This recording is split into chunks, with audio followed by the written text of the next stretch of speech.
Tanur Devadhar railway മേൽപ്പാലത്തിന്റെ toll booth പരിസരത്ത് നിർമ്മിച്ച ഭീമൻ ഹമ്പ് പൊളിച്ച് നാട്ടുകാർ. സംഭവം ഇന്നലെ രാത്രി. കഴിഞ്ഞ ദിവസമാണ് ടോൾ ബൂത്തിന് രണ്ട് ഭാഗത്തും വീതിയും ഉയരവും കൂടിയ ഹമ്പ് നിർമ്മിച്ചത്. വാഹനങ്ങൾ വേഗത്തിൽ കടന്നു പോകാതിരിക്കാനായിരുന്നു ബൂത്ത് അധികൃതരുടെ നടപടി. ബൂത്ത് ഹാസ്ടാഗ് സംവിധാനത്തിലേക്ക് മാറുന്നതിനുള്ള ഒരുക്കങ്ങളിലാണ്. ഇതിന്റെ ഭാഗമായാണ് പുതിയ ഹമ്പുകൾ നിർമ്മിച്ചത്. അത്യാസന്ന നിലയിലുള്ള രോഗികളുമായി പോകുന്ന ആംബുലൻസുകൾക്കും മറ്റു വാഹനങ്ങൾക്കും ഉൾപ്പെടെ കൂറ്റൻ പമ്പ് പ്രയാസമാകുമെന്ന് ചൂണ്ടിക്കാട്ടിയാണ് നാട്ടുകാർ രംഗത്തെത്തിയത്. രാത്രി ബൂത്ത് പരിസരത്ത് സംഘടിച്ചെത്തിയ നാട്ടുകാർ ഇത് പൊളിച്ചു നീക്കുകയായിരുന്നു. താനൂർ ദേവദാർ പാലാണ്. 10 കൊല്ലമായിട്ട് 10 പാലത്തിൻ്റെ പൈസ ഇവരുണ്ടാക്കിയിരിക്കണേ. ഇപ്പോൾ അത് ഇമ്മാതിരി തമ്മാടിത്തരം വരെ വലിയൊരു അമ്പുണ്ടാക്കി വെച്ചിരിക്കണം. അത് ജനങ്ങളൊക്കെ പാടെ പൊളിക്കുകയാണ് ഇപ്പോൾ ചെയ്യണത്.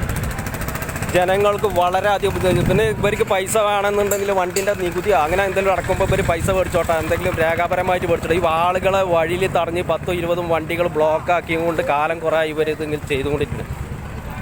ജനങ്ങളിത് രംഗത്തിറങ്ങിയിട്ട് ഈ ടോൾ പ്ലാസ അവിടുന്ന് അടപ്പിക്കാനുള്ള നടപടി സ്വീകരിക്കണം. വളരെയധികം തമ്മാടിത്തരം ചെയ്തിരിക്കുന്നത്. റോഡ് മുഴുവൻ വലിയ മതിൽ കെട്ടിയ മാതിരിയാണ് ഇവർ അമ്പുണ്ടാക്കി വെച്ചിരിക്കുന്നത്. ജനങ്ങൾ പൊളിച്ചുകൊണ്ടിരിക്കുക. വലിയ മതിൽ കെട്ടി ലെവലായിരിക്കുന്ന റോഡിൽ ഇവർ മതിൽ കെട്ടി വെച്ചിരിക്കുന്നത്. 10 വർഷത്തിലേറെയായി തുടരുന്ന ടോൾ പിരിവ് അവസാനിപ്പിക്കണമെന്ന ആവശ്യം ഇവിടെ ശക്തമാണ്.